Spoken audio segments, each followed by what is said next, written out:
Welcome to the Navigating Cancer Together podcast. My name is Talea Dindy. I'm an 11-year cancer thriver, cancer doula, and owner of On the Other Side. I use my experience to help others get on the other side of cancer. Gaps between the guidance, emotional support, and education that are needed and what one receives can be huge. This podcast fills those gaps by sharing stories, resources, and information about all things related to cancer and wellness. I interview guests from all walks of life who are living with cancer, caregivers, and those who are thriving on the other side. Also, I talk with organizations, healthcare professionals, and experts in the health and wellness spaces who offer complementary and integrative care. Join me. We are in this together. Disclaimer: the purpose of this podcast is to educate and to inform. The podcast is provided on the understanding that it does not constitute medical or other professional advice or services. It is not a substitute for professional care by a doctor or other qualified medical professionals and is not intended for the use in the diagnosis or treatment of individual conditions. Guests who speak in a podcast express their own opinions, experience, and conclusions. Neither Talea Dindy, Navigating Cancer Together, On the Other Side LLC, nor any of its affiliates endorses, supports, or opposes any treatment option or other matter discussed in a podcast. The mention of any product, service, organization, activity, or therapy on a podcast should not be construed as an endorsement. Hello and welcome to Navigating Cancer Together. I am your host, Talea Dindy. Thank you so much for joining us for another episode. Our very special guest today is Bill Potts. Bill has survived cancer 5 times. He has written the book, Up for the Fight, which gives him purpose and the chance to help others. It is the book he wishes someone else had written. In his book, people can learn from Bill's mistakes and apply what he learned to improve their cancer journey. Bill's faith and family are his rock and support. Owning his cancer journey has saved his life. Bill, thank you so much for joining us today and welcome. Talea, thank you so much for being on the show and thank you for the great work that you're doing. It's my pleasure, Bill. Thank you. I appreciate you taking some time out of your day to talk with us. Your story is amazing, and I know that the audience will get so much value from hearing your story and just learning about how you are working through not only one cancer diagnosis, but you've experienced cancer 5 times. To that note, Bill, please share with us more about your cancer journey. Yeah, thank you. It started 20 years ago. I went into my primary care physician's office for an appointment, and he looked at me and said, "There's something on your thyroid." That turned out to be thyroid cancer. I had the thyroid removed completely. I went through radiation ablation treatment, iodine 131, thought my cancer journey was over. In 2008, was diagnosed with lymphoma after noticing a lump below my ear, and that turned out to be lymphoma. It was stage 3 lymphoma. Wound up being treated at MD Anderson in Houston, even though I live in Tampa. For that, I got into remission and was in remission for almost 6 years. And it came back in 2014, then came back again 2019, and then came back again in 2020. And on top of that, in 2020, was diagnosed with prostate cancer as well. But I've been in remission now for about 13 months from the latest diagnosis of lymphoma, so I'm pretty fortunate about that. Wow, Bill, that is a lot. I'm so glad that you're currently in remission. Bill, how was your first cancer diagnosis different from your 5th cancer diagnosis? Yeah, the first one with the thyroid cancer really wasn't too concerning to me. I was still a novice on this whole cancer journey and just figured I would get better and be done with it and be cured, which I was. The difference now with the lymphoma is that my particular version of it is not curable. So I know that it'll continue to come back. So I think the level of seriousness is ramped up significantly. And also the treatment that I've been through most recently with chemotherapy and immunotherapy has been a pretty challenging recovery. So I think just the seriousness of it all is really ramped up right now. That's true. I could not agree more. And it's really a lot on your body just going through it one time. And so hearing you have cancer, Bill, is just hearing it once is too many times, in my opinion. You have heard those words 5 times. Does it get any easier? Oh, I think that it gets progressively harder for me because it's cumulative, not just physically, but it's cumulative emotionally and it's cumulative mentally. And I also realize already, how fortunate I am to have beaten cancer 5 times. So it becomes more challenging to go to those appointments to get the scans. I have one coming up here shortly, and it's hard to get out of the car and walk in. Harder versus easier because the stakes are so significantly high. It's a real challenge. I understand that. How do you keep going, Bill? I'm fortunate that beating cancer is a team effort, and I am fortunate to have an amazing team behind me. My family, of course, is incredible. My kids have only known me having cancer, only remember me having cancer in their life because I got it when they were little kids. And so this is their normal. My wife's incredible. My faith is super strong. I surround myself with good people. My medical care team is remarkable. I've got relationships with them still at MD Anderson. I'm also treated at Mayo, and that makes a big difference. But I try not to focus on the heaviness of what's happening and try to focus on the positive. And I am truly grateful for each day. And I'm grateful for the opportunity to be on your show. This is what I want to be doing and sharing things that I learned through my journey. Thank you, Bill. And I so appreciate you doing this to help other people, even though you're facing so much. So that just really speaks to your character. And I just appreciate you so much. And it's an honor to have met you and be doing this podcast with you, Bill. Thank you. Can you tell us a little bit about the self care? I believe that's so important. And what are some things that you do in that area? Yeah, that's a great question. And self care is super important. It starts for me really when I can, and I can't always do this, but with exercise. I'm an Ironman athlete. I love to swim, bike, and run. And particularly, I love to run, or if I can't run, I love to walk. And that is my therapy. It gets me outside, no headphones, listen to the birds, walk along the water when I can. And exercise truly is the elixir that I need to boost myself, also boost my immune system, I'm sure, as well, getting out in nature. Another thing I do on the self-care side is I make sure I get plenty of rest. When I'm tired, I nap. Particularly going through the treatments, that becomes super important. It took me a while to really get good at this self-care piece, but my diet, it's amazing. So I really, really watch what goes into my body. And when I'm going through treatment, I manage the diet with the help of a nutritionist to try to manage the side effects. And then when I'm in remission, now I am really loading up on good things that go into my body for a couple of reasons. Number one, it makes me feel better. Number two, I'm still trying to boost my immune system from chemotherapy, which is still knocked down super low. So I'm trying to build that back, but also I'm trying to be ready for the next time that the cancer comes back. And I'm trying to do anything I can to prevent it from coming back. Listening to you, Bill, it's just amazing how cancer and the things that you need to do to survive just become a part of your lifestyle. I learned through my experience that when you accept that, hey, this is a part of my life at this time, it makes things easier. I know for some people it's really tough to accept that, but I found that once you do focus more on nutrition and all the ways that you can work with the treatment and hopefully be cured of cancer or in remission.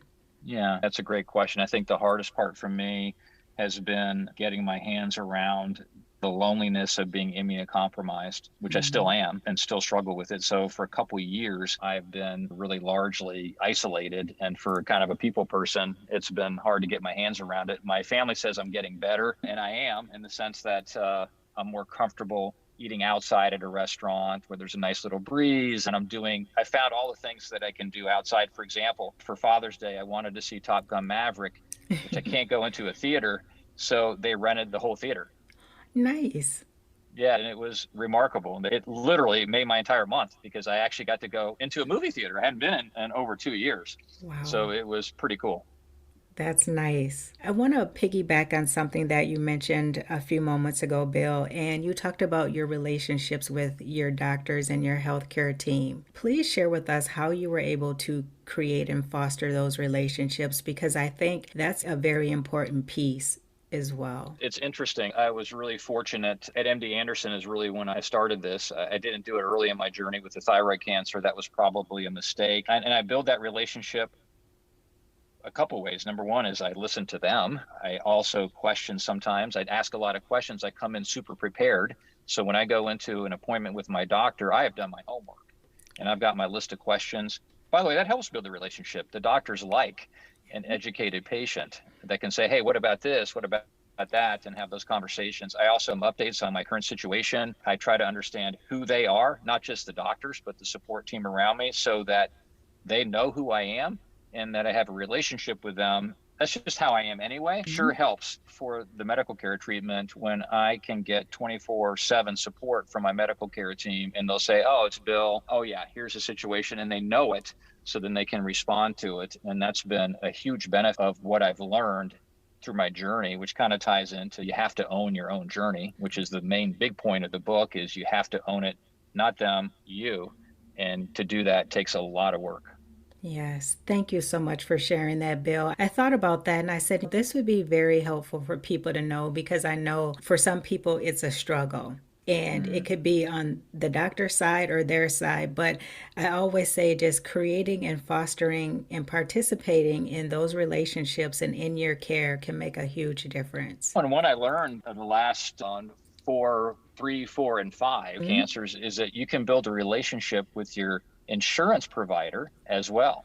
So I can tell you, I have access to my insurance folks anytime I want via the portal for my insurance or via text. I have a nurse assigned to me currently from my health insurance provider. That happens because I take their phone calls or I answer their emails when they say, hey, I'm your support. If you need anything, let me know. And I'm like, yeah. Yeah. As a matter of fact, I had a call with a dietitian this week from the healthcare provider because I was talking to her and I'm like, I need some help to try to really boost the immune system even more because we're not getting there where I need to be. And I went through my diet with her and she says, oh, why don't you do more of this or do more of that? And just tweaked it, which I didn't pay anything for. I just had a call with the dietitian. It was awesome. That is a great point, Bill. Thank you so much for pointing that out because insurance is another area where people struggle. Like you mentioned, forming that relationship with someone in that company can make a huge difference as well. It's a Oh, great point. I was at Mayo and everything usually goes smoothly. And this one time I was going in for a scan and for some reason it hadn't been approved by the healthcare provider. So I literally texted the insurance company and she goes, Bill, I got you. Stephanie, she's in the book. Bill, I got you. Stay where you are. Just stand there. And 30 seconds later, they're like, it's approved. That's amazing. Yeah, Wow. but it takes time. They have the resources available, the insurance companies. You just have to use them. Thank you so much, Bill, for pointing that out. Yeah. The next question I have for you is regarding clinical trials. You had shared with me at an earlier time that you participated in clinical trials. Please share with us how you learned about the trial and what advice do you have for others who may be interested in clinical trials? That's a great question. When I was diagnosed with stage 3 lymphoma, 2008, I'm at MD Anderson, one of the world's best cancer clinics. And I went through my staging process. I sat down at the end of the week and they're like, okay, here's your treatment. And they told me I'd done my homework. So I anticipated this. And I'm like, wait, but for this treatment, I lose my hair. And they're like, what's the problem with that? I'm like, I'm in sales, I'm traveling, I'm face to face with people all the time. And I really prefer not to lose my hair. Rather not lose my hair. You're MD Anderson. How about a clinical trial or something else? And they're like, okay. I almost missed my flight home from Houston to Tampa, but 2 hours later they came and said, look, there's this thing called immunotherapy. 2008, that word had not really been out much at all. We'll give it a shot. One of our doctors here is developing this trial. If it doesn't work, you'll lose your hair, but if it does, you won't. And 12 weeks later, I was in remission. Wow. And that's how I found out. So that was my taste of the clinical trials. I may have done my homework. I knew places like MD Anderson had those trials, but it was losing the hair that prompted me to request it. That's amazing, Bill, that you had those options. You asked the question, first of all, and you said, I prefer not to lose my hair. You didn't just go with the typical, oh, you're going to lose your hair with this treatment. You said that's something you really didn't want to do. You explained why. And then they were able to give you some other options. It was amazing because it shows you the greatness of MD Anderson. Because when I met with them to go through 2 hours later to go through what they came up with, 4 or 5 doctors had met to talk about my situation and to come up with this plan. Wonderful. You mentioned the book a little bit ago, Bill. Let's transition over to the book, Up for the Fight. Can you please tell us more about the book and why you wrote it? Yeah, so the book really is the book I wish somebody else had written, which you teed up at the beginning. This is what to expect when you're expecting, but it's for cancer. It's a book that really is not out there that takes you through the beginning all the way to the end of the journey on the cancer side and then continuing past. It came to be when I was having an emotional breakdown on September 17th, 2020 for surgery to remove a tumor at Mayo Clinic in Jacksonville. And I woke up crying and said I wasn't sure I was up for the fight. And the nurse and then the pastor came and sat with me. They're like, "What do you mean you're not up for the fight?" I'm like, "I've been through this so many times. I know what's coming. I'm not sure I'm up for it." And so we talked through all that. And at the end of the hour, I was fine and I was ready and up for the fight. They reminded me and all the reasons why I needed to fight. And I was good with all that. And then at the end of this conversation, the pastor says, "Bill, you ought to turn your pain into purpose and write a book to help others." I'm like, "Okay, I'll do it." So once you commit to do it, a deal's a deal in our house. And so I needed to find a publisher, and I was fortunate to be able to do that. But I wrote it in particular to help cancer patients and their families as they go through their cancer journey, because it tells you all these great insights from a cancer patient perspective that the doctors can't give you because they're not the patient. And by the way, MD Anderson and Mayo doctors support this book, but it really is the guide to take you through the journey. And there are tips in here that will really help the cancer patient and also help the families that are going through it. So it has become my passion to try to get this in the hands of as many of the 1.8 million people diagnosed in the US each year with cancer, because I know with 100% certainty, 100%, because I've given this book to the advanced reading copy to some cancer patients, that it will improve their journey. It will. Yeah. Bill, thank you so much for being vulnerable and sharing that with us. I know a lot of times we talk about be positive, but the reality is, yes, it's important to be positive, but it's important to share those tough moments as well and work through those as well. I feel like it's a balance that you have to, at some point in your journey, learn how to manage, because it's not realistic always walking around trying to be positive. But I like how you just simply said, "I'm not up for the fight," and people rallied around you. They supported you, and that has led you to this very important book. There's a lot of good information in there, and I encourage people to look into it. Yeah, it was your point's taken. It was hard to write. I wrote it going through chemo and chemotherapy and immunotherapy. So I was getting beat up pretty good. And to write about what it's like to go through chemo and what to expect and not to expect while you're going through it was a little bit challenging. There was one time I was writing a chapter towards the end and my heart started racing, my blood pressure went up. I called my wife, I laid on the bed, she takes my blood pressure and heart rate. She goes, what's going on? Are you writing the book? And she goes, "Yeah." She goes, "Which chapter you're working on?" And so I'm working on the dying part. She goes, Mm. "Oh," it has that kind of reaction, even physically, even writing the book. So there was days, weeks I couldn't write it because it was too triggering. But at the end of the day, I'm thankful and grateful to be able to write it. Bill, is it just the hard copy version? Do you have other versions that are available? Yeah, so there will be an audiobook. There is an audiobook, there is a hard copy, and then of course the ebook as well. Okay, wonderful. Bill, where can they find the book? Yeah, you can go to billcpotts.com to find the various places that you can find the book. But if you're in the US, Amazon, Barnes & Noble, Target.com, and other places that books are sold, it should be pretty easy to find out there. But if you want to find the locations, just go to billcpotts.com. Great. Bill, if listeners could take away just one thing from your cancer journey, what is that? Yeah, the one thing is to own the journey because your life depends on it.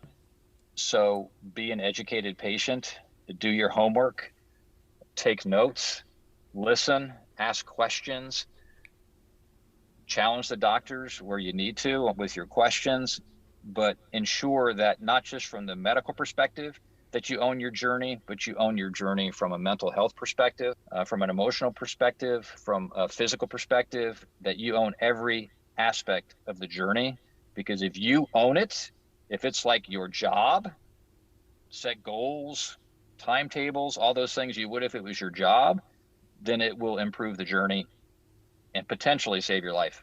Great advice, Bill.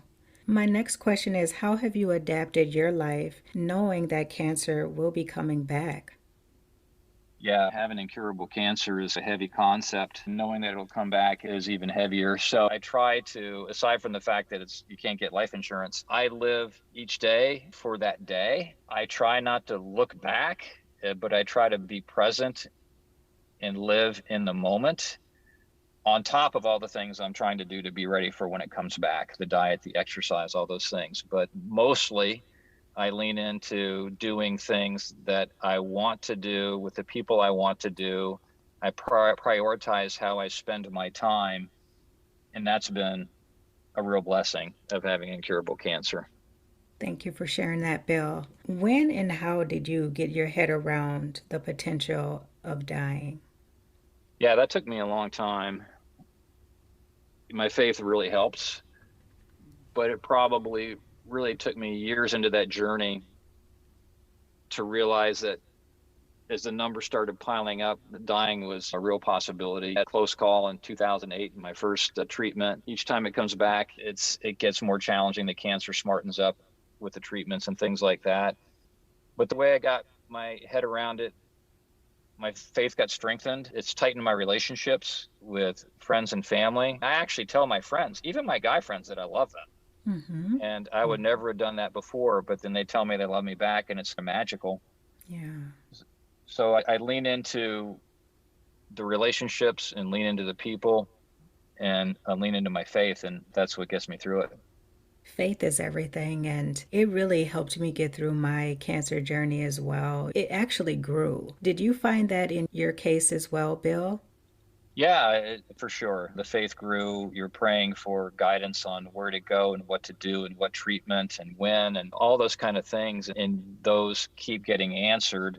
And you start gaining really confidence and asking those questions. And the fact that I've been able to go through this 5 times and still be having this conversation with you, yeah, for sure. If you don't believe in miracles, you do what you went through and what I went through, and all of a sudden you do. Bill, on the other side of that, what are some administrative things that you've done to help prepare? Do you have a will in place? That kind of thing. What are some administrative things that you've done? Yeah, not anticipating, being ready in case I do pass away. We've been really tight with getting all that stuff done, not just wills, but advanced medical directives, making sure our kids know who the lawyer is and how this process is going to work if something happens to me. And so I've laid all that out. We've talked through that from a legal perspective. But I think that one of the best things that I've done, and I didn't do it till about a year ago, was I wrote a just in case file, which Nice. I hope that nobody ever has to open.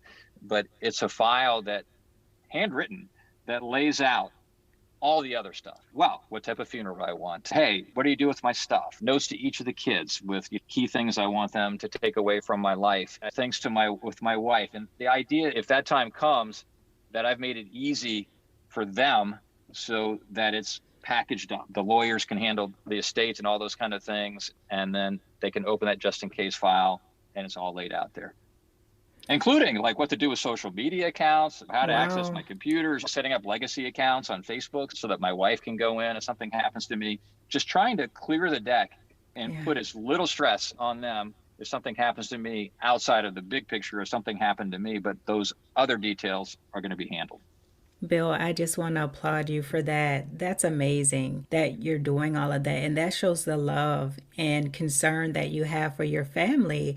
And I think it's so important for the loved ones when they lose someone to be able to grieve and not have a huge amount of stress on their shoulders by trying to do all of those things. That really delays the grieving process. So I just want to commend you for taking the time and putting in the work to get those things in place. Yeah, thank you. Bill, what advice do you have for loved ones who are caring for someone with multiple cancer diagnoses? The first advice I would give, and this comes from my kids and my wife, who wrote a chapter of the book, which is super insightful for me, but is they need to live their own lives and they need to make sure they take care of themselves. So they can't be, especially the caretaker, can't become just one dimensional and be taking care of the cancer patient. They still need to be able to see their friends and have their hobbies, take their walks, eat, do all those things to take care of themselves is the best advice that they gave to the family and friends of cancer patients. My daughter was going to move to Boston right before I started my last treatment for lymphoma number 4. And she goes, "Dad, should I still move?" I'm like, "Yeah, go live your life.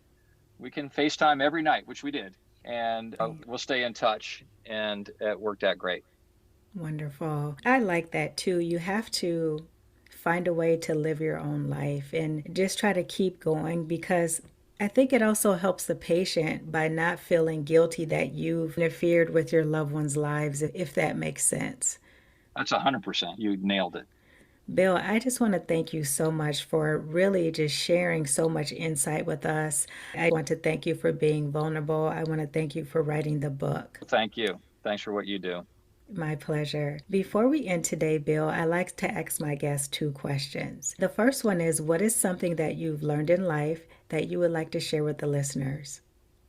So, what I've learned through this journey, not related to the cancer specifically, is really to be present and live in the moment, which reduces worry immensely, which means put the phone down, turn the TV off. If you're with somebody, be present with them, look them in the eyes and listen to them and build those relationships. Great advice. That's tough to do in this day and time. You mentioned phones. Yes, because everywhere around us there's something going on, but I could not agree more. Just taking the time to turn the phone off, get away from the laptop, and be present with the person that is in front of you. Bill, what is next for you? I'm hoping to get out of isolation sometime in the next few months so I can go to the grocery store again and do those kind of things that I immensely miss. But right now, I'm really leaning in on trying to promote the book, get this to as many people as we can, because I know it'll help. But after this book, I still have a job and I'm still working, but I really want to spend more time with my wife, and Yes. I want to do some traveling once I'm able to travel. Wonderful. Bill, if people have questions for you, they want to connect with you, where can they find you? They can go to the website or just email me, which is billcpotts.com, or just email me at bill@billcpotts.com. And I'd love to hear from your listeners. Any social media that you'd like to share? Yeah, it's all on my website. You can just hit the links, but Facebook, Instagram, Twitter. I'm even going to try some TikTok. Okay. I'd like to see that. You'd be great at it, Bill. Yeah, my first TikTok, which did pretty well, it was me ringing the bell after my last Nice. treatment at Mayo, and that's a powerful emotional moment. Yes. And so to be able to share that, I shared that on LinkedIn, and it got a lot of response, and because it was just a powerful message that ringing the bell really denotes hope for everybody. And to see people, you've seen it before, kids and people ringing the bell, I get emotional every time I see one. I know exactly what you mean. It's like that connection is there, and you just want to cheer for them. You just want to hug them and just be like, Mm, yay, yay. Because yeah. it's a huge moment. You don't know if you're going to get there. Yeah. And what I did not understand is the power of that bell ringing for the healthcare community that's taking care of you, because they can hear it. And Yes. also for the other patients that can hear that bell that are currently going through treatment, because it gives everybody that boost of hope. Yes, and that's a big part of the journey is hope and faith. That's why, Bill, what you're doing is so important. You are providing hope and encouragement, education, so many things, Bill. So I just want to encourage you to keep going, keep doing what you're doing. I want to encourage the listeners to invest in your book and just utilize that information that you're sharing. Thank you. Back at you, by the way. I feel the same about what you're doing. Thank you. It's been such a pleasure talking with you, Bill. And again, thank you so much for your time. Before we end today, I would like to give a shout out to the listeners. Thank you so much for joining us. If you have enjoyed this episode, please like, share, and subscribe. That is it for this Wednesday. And until next time, let's keep navigating cancer together. Take care. Thanks for listening to this episode of Navigating Cancer Together. I hope you enjoyed it. Please be sure to subscribe, and if you enjoyed the show, please share or tell your friends and family about it. For notes from the show and previous episodes, visit ontheotherside.life and check out the podcast section. I would love it if you joined us for the next episode. Talk to you soon.